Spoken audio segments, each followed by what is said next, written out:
Good morning, everyone. It looks like most of you are Europe. So for you, I guess that would be good afternoon. Not even sure what time it is in India. But one of the cool things about doing this online is that we can really have the whole world here at the same time. Maybe not the whole world, but people from the whole world. So I'm really excited to be here with all of you. As you know, I'm Sean Ellis, and I'm going to be talking about growth today. And growth is something that is my favorite subject personally. I hope to take you through in 20 minutes really the keys to unlocking breakout growth, and not just breakout growth that temporarily goes up, but hopefully sustains and continues over time. So what we're going to cover is first, just winning with growth hacking. What is growth hacking all about, and how can that help you be much more successful than other people pursuing the same opportunity as you?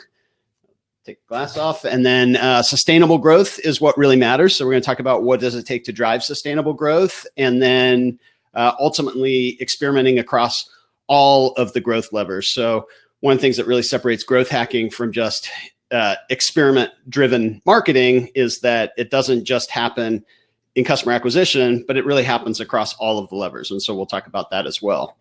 I know most of you know my background, or you probably wouldn't be here, but I'll give you a quick overview of it anyway. So I started in growth roles where I led growth for 5 unicorn companies, or companies that went on to be $1 billion plus companies. I have a bunch of planes going over, so I'm going to close my window real quick. Sorry for the interruption.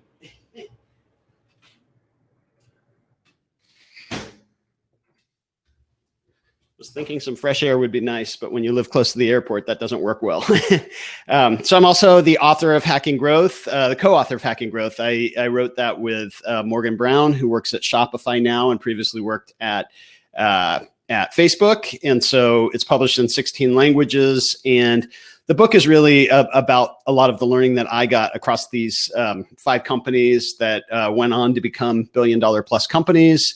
And so we cover a lot of that in the book. And then I also have recently released a program called GoPractice.io. That's where I spend most of my time these days. It's a simulator for learning growth. So you're put into a situation where you're actually making decisions and running queries in Amplitude to make growth decisions. So I think it's the best way to learn growth. And so that's what I've been focused on lately. I host a podcast called the Breakout Growth Podcast, where I interview leaders from the fastest growing companies. And then I've also founded and sold a couple of companies. So Qualaroo and Growth Hackers. So what we're really focused on here with growth is about impact and changing the lives of customers, hopefully for a positive. So when we think about some of the companies that have really impacted people across the world, Amazon is definitely huge in the United States and in some other countries around the world. It changes the way that we buy. Most of us, our first step now is to go to Amazon or the equivalent in your country to order it online, and it shows up often the next day. Uber obviously changes the way that we get around. Maybe not so much lately, but it definitely, where I used to rent a car when I went places, I am much more likely to take an Uber now. It's more convenient. And even just getting around town, if I think I'm going to have a drink, Uber is much more convenient. And then Airbnb has changed where we stay. So last time I went to Europe with my family, we mostly stayed in Airbnbs and just experienced it differently. The challenge with all of these companies is that they're disrupting a lot of really powerful industries. So it's not just the positive impact, but a lot of the brick and mortar stores have been disrupted by Amazon or some of the powerful online stores. And then obviously the taxi companies have been disrupted by Uber, and they fought it in a lot of cities, but they definitely feel the pain of Uber. And then the hotel industry has been disrupted by Airbnb. And so how are some companies doing so well while other companies are suffering? I believe they're using a growth hacking approach. And so it's really about analyzing the situation, generating ideas of how you can improve the situation, prioritizing those ideas, and then testing and learning from those ideas. And as you do that, you get smarter about growing a company. So I coined the term growth hacking almost 10 or a little over 10 years ago now. And a lot of people credit me with inventing it, but I didn't really invent it. I just put a name on it. In fact, this process of analyzing and hypothesis-driven testing looks a lot like the scientific method that's been around since ancient times, or incarnations of it has been around since ancient times. So it's not really that new. The scientific method is really about, innovating and figuring out new and better ways to do things. Growth hacking is kind of the same. You're figuring out new and better ways to drive growth in the business. So as you experiment, you figure out and learn new effective ways to drive growth. And the more experimentation you do, the more you learn, the more effective you get at growing the business. So Amazon's CEO, I didn't come across this quote till earlier this year. My partner on GoPractice.io actually told me this quote, and it just made a lot of sense. This is Jeff Bezos from Amazon, CEO from Amazon. He said, "Our success at Amazon is a function of how many experiments we do per year, per month, and per day." And so the more experiments they run, the more effective they are. And they're clearly one of the most valuable companies on the planet now. So them focusing on experiments is something we should all be paying attention to. So when we say experiments, what are we talking about? And so this is from my days at Dropbox. You can see just some ideas of where you could be experimenting. So this is the screen in the taskbar that comes down after you save a file, and you can see it started really just as a shortcut to files that you had recently saved in your Dropbox. But pretty quickly we realized that if we could put a share button on that file, people would share that file and expose a lot more people to the Dropbox. And so there was different ways we could have tested that referral loop. So you can see in this example, there's a sign up screen above the file that you want to retrieve that's been shared with you. And so you can sign up for Dropbox to save it to your Dropbox, or there's a little X there. You can dismiss it and still get the file. But there's lots of ways that we could have handled that. Even the button that says share link could have said share this file or invite someone to this file. And so there's different ways that could work there, and you don't know what's going to work best. So you try lots of different ways. At some point, someone decided, let's put a merchandising layer or a promotional layer. So this one says, keep your photos safe in Dropbox. And clearly, the more you put into Dropbox, the more likely that you're going to keep using Dropbox. So that's kind of what makes it an engagement and retention experiment. But then you're likely to fill up the free version of Dropbox, and that makes it a revenue experiment. And then even having that upgrade button up at the top there, because this is really the main real estate that we would be using on your computer, you don't really see a place where you could upgrade. And so putting an upgrade button, and again, you could test, get more space. There's a lot of different tests that you could have for that upgrade button, and the page that it links to, different ways to lay that out. So there's a lot of different surface area that you could be testing here. So these screenshots were taken in 2015. I took them again a couple of days ago, and you can see the experience has changed a lot. So these are the equivalents left and right. And so now there's not a form that goes over the top. It's more about promoting the benefit and trying to encourage you to keep the file safe in Dropbox. And even what drops down from the taskbar now, instead of just one action on there of share the screen, there's 3 different actions plus dots where you could do other actions. So knowing the Dropbox team, there was a lot of testing that happened over those years to improve the experience to the point where it is today. So the whole idea is that as you run these tests, you're going to learn more about how to effectively grow the business. And so they should be, you learn when you state them as a hypothesis. So if you essentially say, if we do this, then I expect this to happen. So if X, then Y is kind of a shorter version of saying that.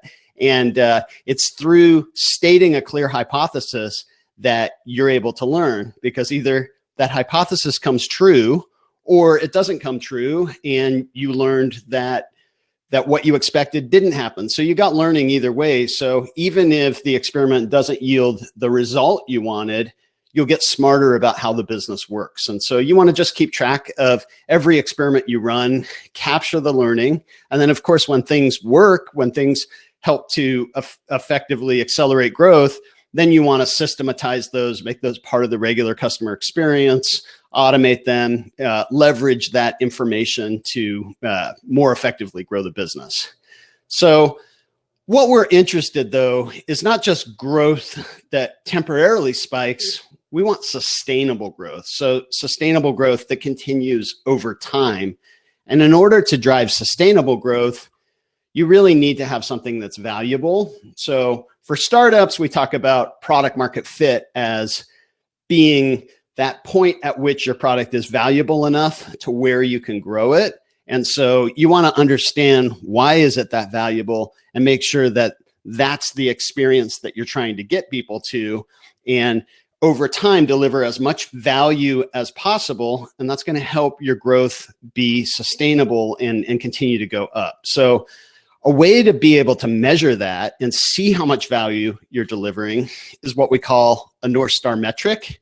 And so the North Star metric is essentially the accumulation of value that's growing across all of your customers. So you can increase your North Star metric as you bring in new customers. You can increase your North Star metric if you increase the amount of value you're delivering to your existing customers.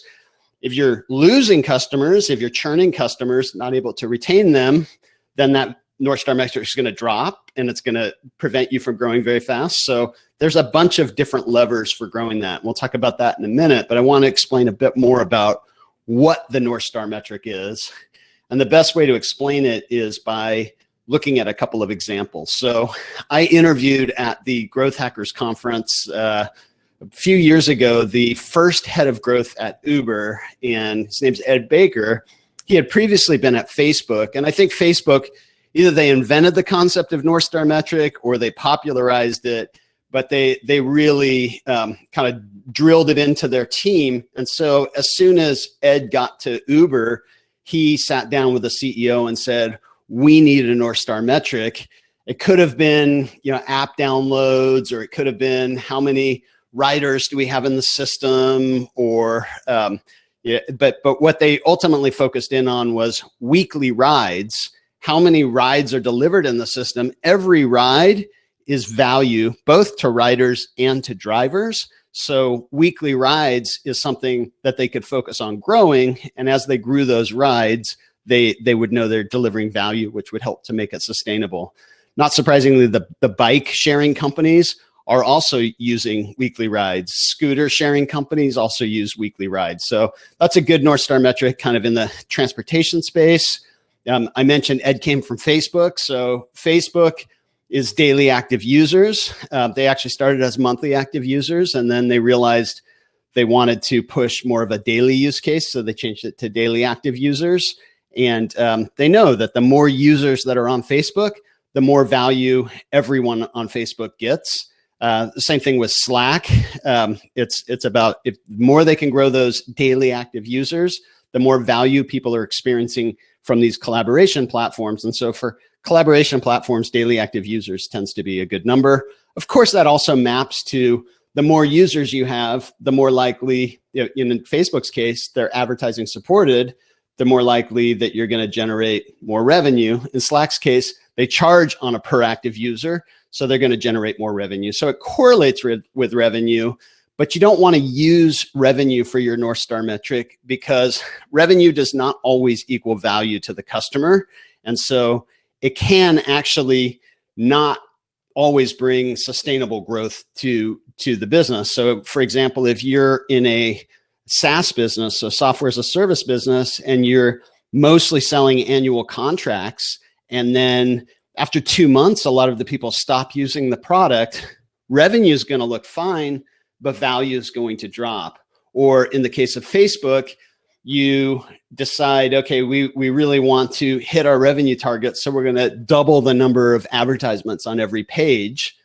Revenue will do okay, but if users aren't growing and usage isn't growing, then you're unlikely to be able to maintain that growth. And in fact, putting an ad on every, or putting multiple ads on every page and increasing that might degrade the experience so much that you actually start to see users drop. So focusing on value growth and making sure that it is in line with revenue growth, you're going to be in a much better position to actually drive sustainable growth.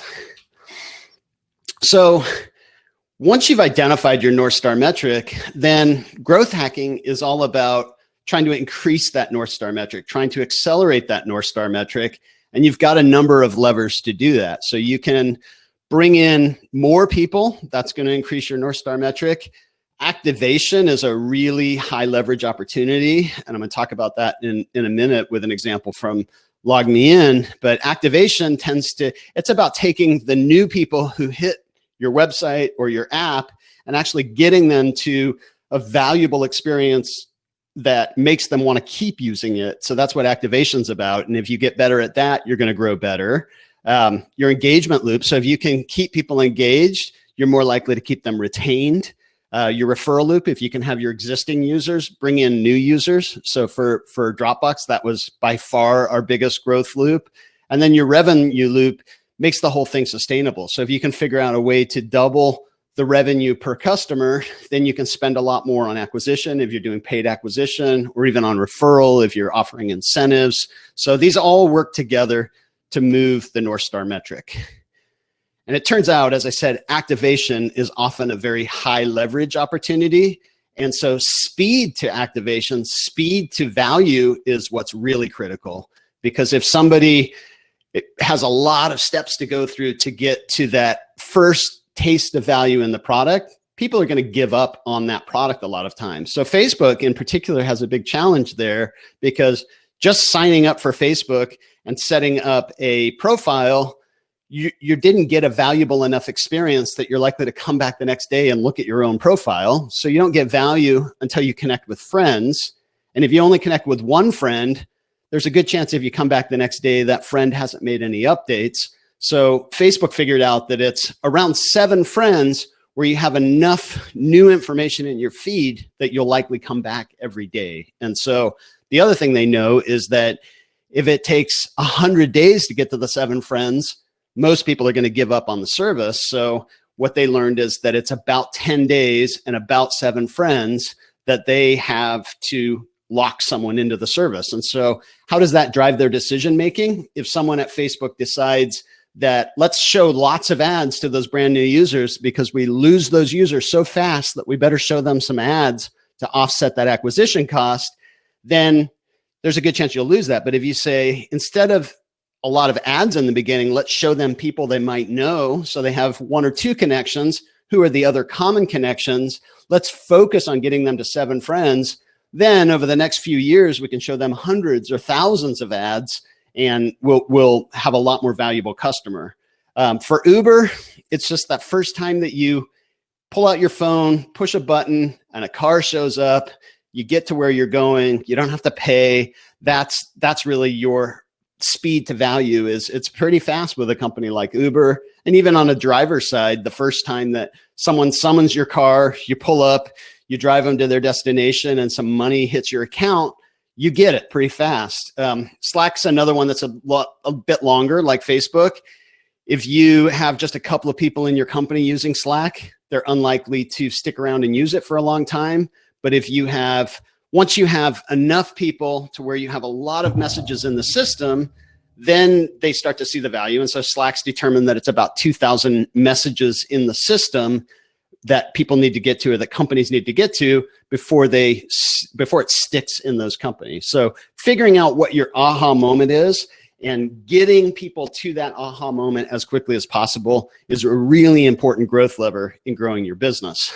And so I learned this pretty early when I was at LogMeIn. So I know a lot of you are based in Europe. We were based in Europe when we started LogMeIn, and it was a company that we had a hard time raising money, but we finally raised a big round of money, and I was given the task to start to spend that money as the vice president of marketing. And I hit a wall at about $10,000 per month, and really couldn't spend more than that, or I would lose those additional dollars. And so I took a step back and said, why is it so hard to spend money?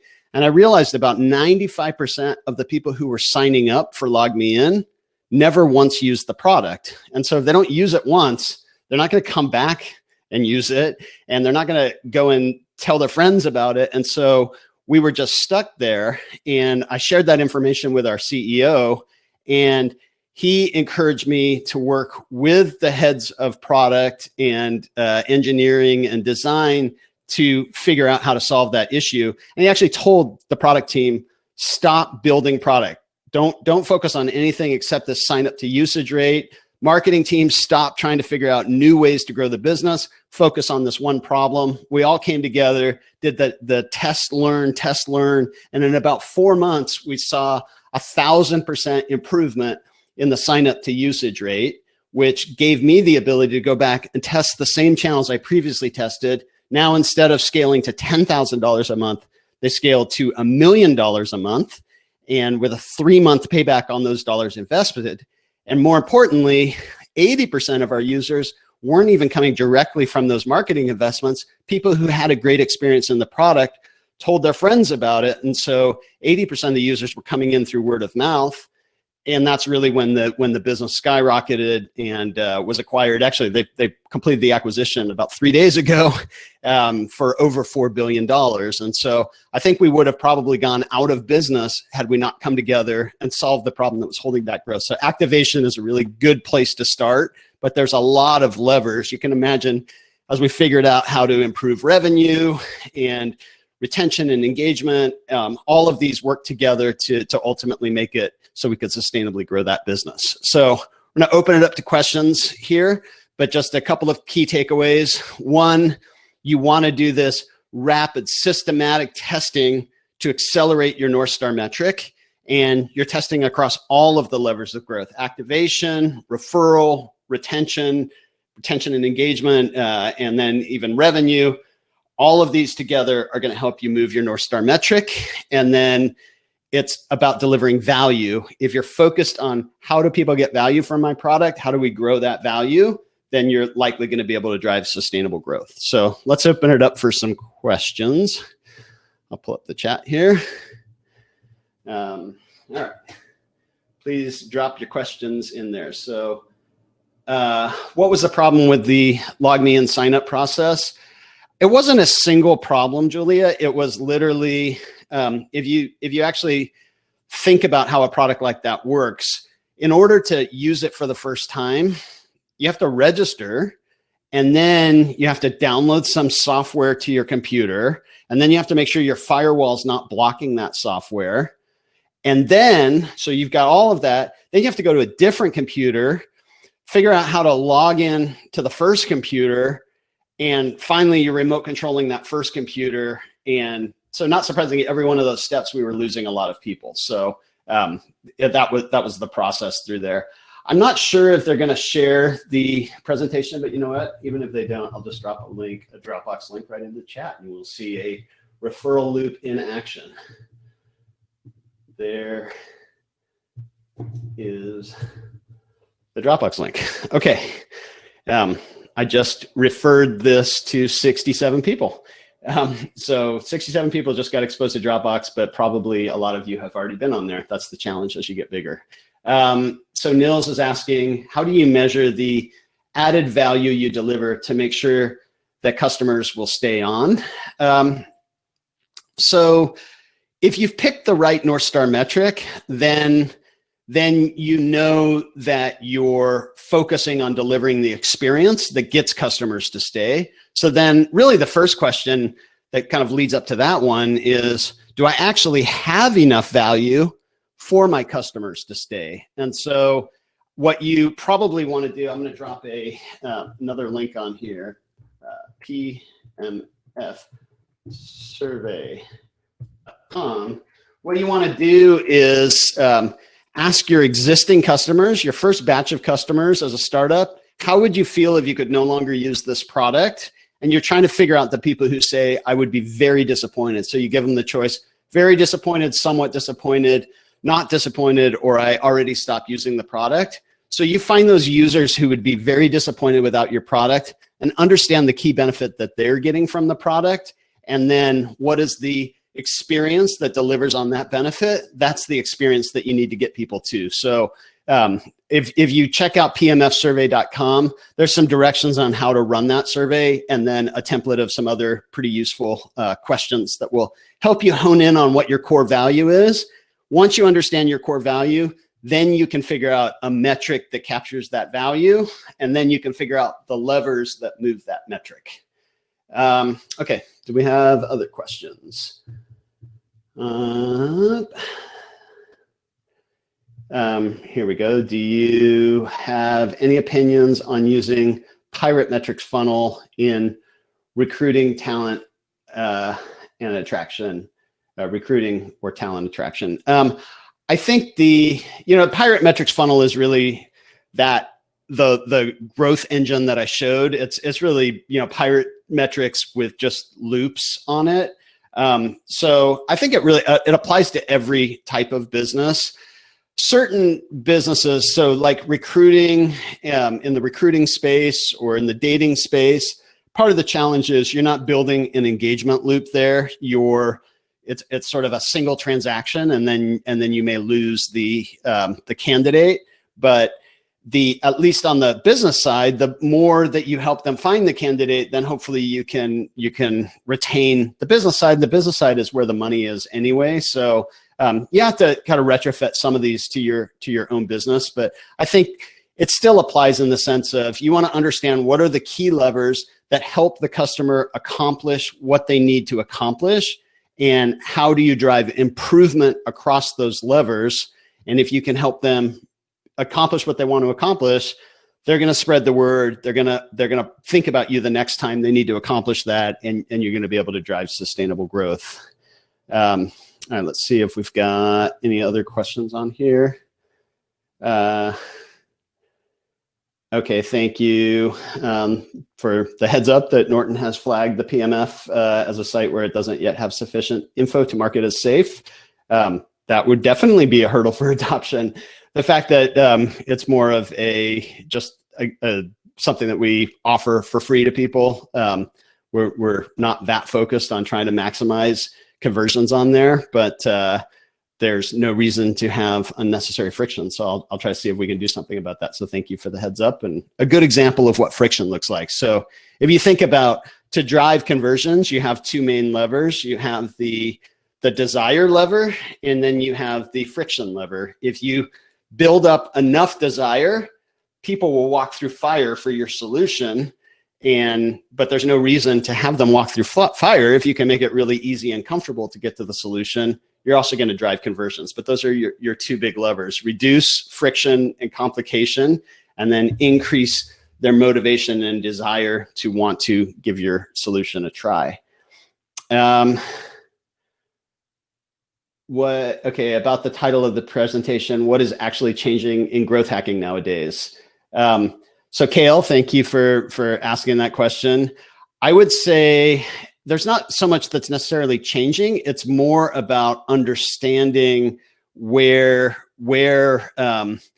companies tend to fall short. So if you think about, as I said, growth hacking is really based on the scientific method that's been around since ancient times. So the scientific method doesn't change. There's principles that govern growth, and those principles are going to be pretty consistent over time. But the two areas where I find people have trouble with implementing growth hacking, as we outlined it in the book in Hacking Growth, is that one, the organization is not receptive to them applying the process. And so hopefully that LogMeIn example where you identify a problem that multiple teams need to come together, that's one way to help overcome that. But just generally, if you identify the right North Star metric, keep people focused on the mission, and educate about the need for the test learn process, that can help to get more people on board. And then the other piece where I see people struggle is in just test creation and data, and really being able to understand how to analyze what's going on. And that's where I think the Go Practice IO simulation that we've just recently built, we'll put you through a 12-week intensive course where you're actually becoming really familiar with data. I built it with a former data scientist from Facebook, so it's really strong on the data side. And if you can build the right skill set and you have the right organizational support, you can be successful with this. But so I think that's really what's new in growth hacking. What's new in emerging channels like, not emerging channels, but rapidly changing channels like Facebook and even SEO. You have to stay on top of that, but using the test learn process of growth hacking will help you identify what's effective today. So Slim Teller's question, I must have missed that. Let me look back and see if I can. Oh, how do you experiment in the very early phases of the product when you don't really have the volumes for statistically relevant results? So great question, particularly because it's a startup audience where that's going to be the case for a lot of people. I think what's critical is you want to have a clear hypothesis of how you think the business will grow. Even pre-product market fit with almost nobody in the business, expect that until you validated product market fit, you should not even be trying to grow. So you've got that whole period of getting to product market fit. But once you've validated product market fit, then you can start to grow. But I would focus less on the experimentation and more on the learning. How do I make sure I learn something new every single day? And so at LogMeIn, I had one of my board members who literally said to me, every time I saw him, when was the last time you talked to a customer? And I found that the more conversations I had with customers, the smarter I got about running the right experiments or even knowing what to do to improve that customer experience. So focus on learning, even if it's qualitatively initially. And then as you get the volume, then you can focus on statistically significant experiments. But yeah, I mean, and in B2B or business to enterprise, where there may be a market size of a few hundred companies, you're not going to be able to run that the same way that a Facebook or an Uber. So focus on the test learn process, but it's more testing your assumptions and learning as you get evidence back against those assumptions and getting smarter about how to get more of the right customers to get the right value with your product. Can I recommend a book in growth hacking? Funny thing, I can do that. It's called Hacking Growth, the book that I wrote. I think it's really, I think it's the most comprehensive book on growth hacking. If you're earlier in the process, trying to get to product market fit, I think the Lean Startup is great. I actually think the Steve Blank's book, I have it here, the Startup Owner's Manual, is another really good pre-product market fit book. But post product market fit, Hacking Growth is going to be, I think it's the most comprehensive book to outline how to do this. All right, any other questions? I think we're good, and I think we're a few minutes over anyway. So thank you everyone for tuning in, and I appreciate you spending some time with me. Hopefully it was valuable for you.